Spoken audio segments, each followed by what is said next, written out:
Hi there, this is Ronnie coming at you with a video. On my friendly local gaming stores, numerous Facebook pages, and he does have numerous ones. He has one for the shop, he has one for the community within the shop, a sort of general community Facebook page, and then he has one for each of the sort of major sort of gaming subsets, if you like. So there's a page specifically for Magic players. There's one for Yu-Gi-Oh, one for Pokemon, and one for role players, which I am one of the admins on. And I put a post up yesterday. I may have put this post up as a video years ago, but I thought it was worth sort of coming back to it today. And it was about a simple question. I'm just throwing it out there for people to sort of answer. What is your favourite genre? Not your favourite game system. Although if you want to answer favourite genre and the game system you enjoy playing most within that genre, fair enough. But genre. Now, I play a multitude of genre. I've done fantasy and science fiction and supers and horror, and I enjoy playing all of those. The one I'd really like to have a crack at is post-apocalyptic. That would be fun to do, but I'm not able to do. It's one that I've not really sort of gone into much. I mean, I remember back in the 1980s, my friend Ralph had the game Aftermath, which, if anyone remembers that game, either a frisson of excitement or a complete chill down your spine has just been had by mentioning that game, because it was heckishly sort of very, very involved and complex. It's the kind of game that, you know, nostalgia would make me want to look at Aftermath. Pure common sense would mean I'd never run it. It's the same thing I have with Space Master, where nostalgia, I do own Space Master 2nd edition, nostalgia keeps it here, but common sense means I'm not going to run it. I strip mine it for information that I can use with other game systems. So there's lots of genres I have played or would be interested in playing. I've done cyberpunk as well, but the genre I love most, should come as no surprise, is steampunk. That sort of Victorian age alternate, I mean, I suppose you could call it Victorian science fiction within itself. It's making assumptions of what you could do with the technology. Now, you can do a fair amount of sort of subgenre within it. Whether you want to run a sort of game that is sort of espionage based or more horror based. Some steampunk games assume a certain fantasy element to them. Some don't. Some just deal with steam tech and a sort of alternate view of Victorian society, rather than adding anything like rather than add extra things like fantasy and magic and sort of fantastical beasts and so on.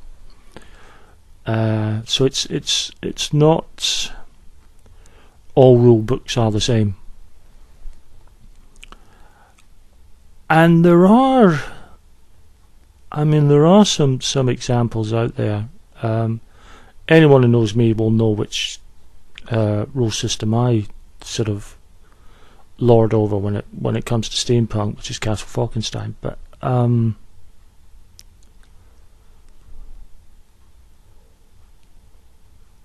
there are others. Victoriana is one that gets a lot of love. It's not one I've actually looked at completely, but it gets a lot of love. There is one for people who use the Ubiquity engine. There's one called League of Adventure, which is set in sort of Victorian sort of steampunk. And if you're someone who's into steampunk and you're comfortable with the Ubiquity engine, League of Adventure has got to be worth a punt. There's also an expansion for that called League of Gothic Horror. I don't think it's a standalone. I think you need League of Adventure in order to use it. But that then adds in the notion of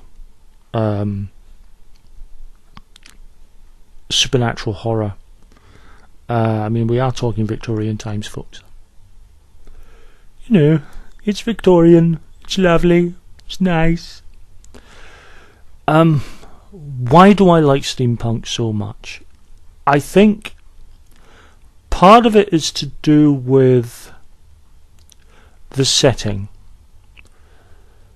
Leaving aside the fantastical elements,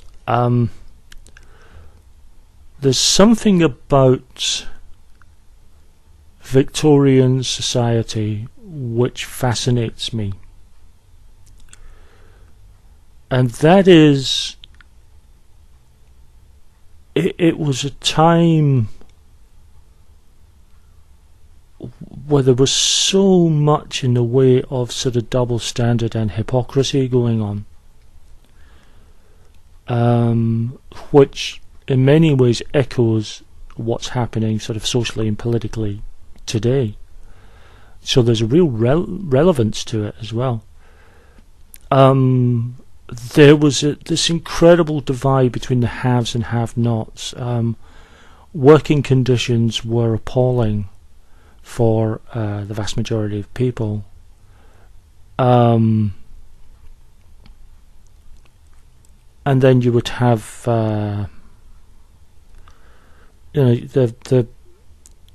you have the thing of everyone being very lordly and Puritan, whereas pornography was huge at the time. In fact, the silent movies began coming out during this kind of later part of the era, and it wasn't long before those silent movies included pornography. So it was it's that sort of double standard between being sort of this clean and pure sort of society, but at the same time there's all this going on. Also, there was a real sense of, especially if you're British, this notion of we are the best, we are allowed to rule others, and we sort of sold ourselves as this great nation, but there was a lot of darkness in the sort of souls of people, which hasn't really changed over the years. So I find the period fascinating on that level. I also find the period fascinating, and this sort of ties into the rule system that I use most, is that period where there was so much despair and yet so much hope. This is where the sort of steampunk sort of mentality comes in, really.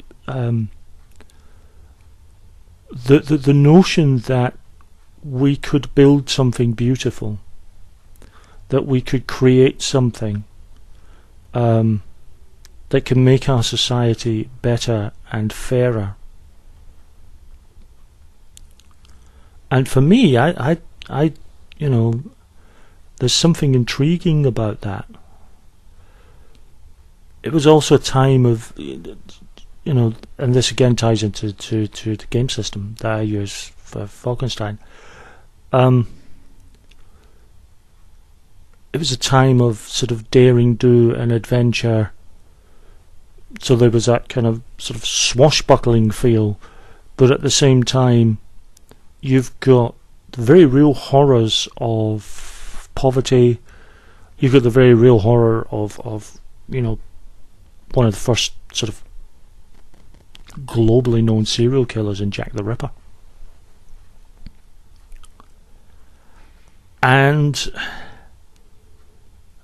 I just find the whole thing fascinating. Then you have the rule system on top of that. And the reason I mention the rule system is it evokes such a beautiful atmosphere, and you can use it for different kind of games. I've already done a video on that, on different kind of sorts of games you can run with Falkenstein. And I do run it as a sort of light swashbuckler, but I don't have to. I could add a sort of more ominous tones to it, and sometimes I do, even in my games. Game I'm running at the moment is going to get real dark real quick.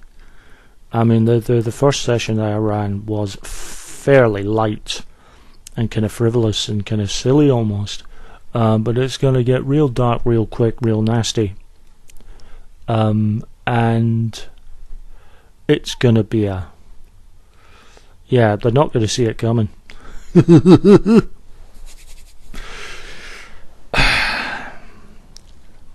Yes, my name is Ronnie, and I am a sadistic GM. I'm not really. I just like to give players a challenge. It's what, you know, players want to be challenged. That's you know, they want a challenge. But that's why I love steampunk. I love the technology. I love the steam engine. As much as steam engine, I love the clockwork technology. I love that idea.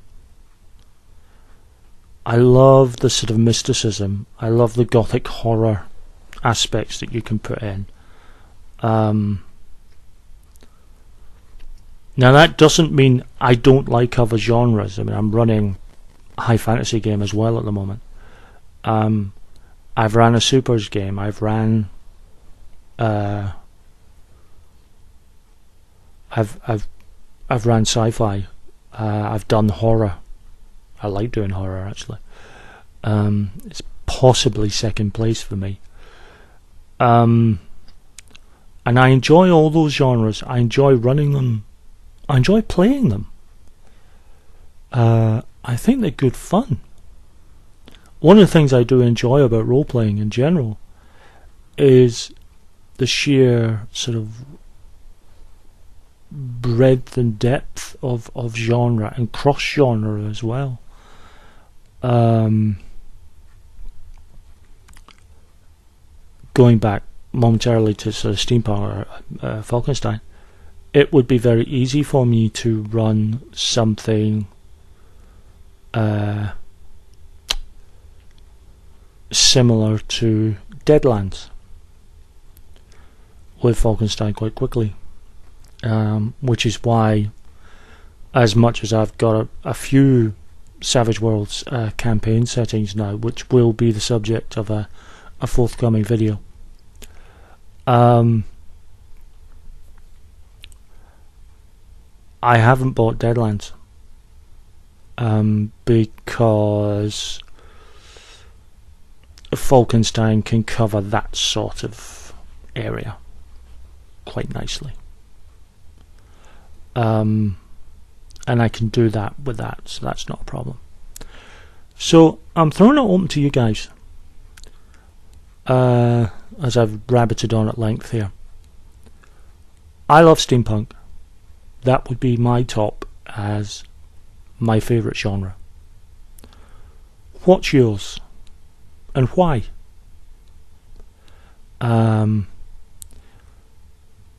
Is it the setting itself? Is it the rule system that you use has got you excited about a particular genre? Or is it, you know, bit of both?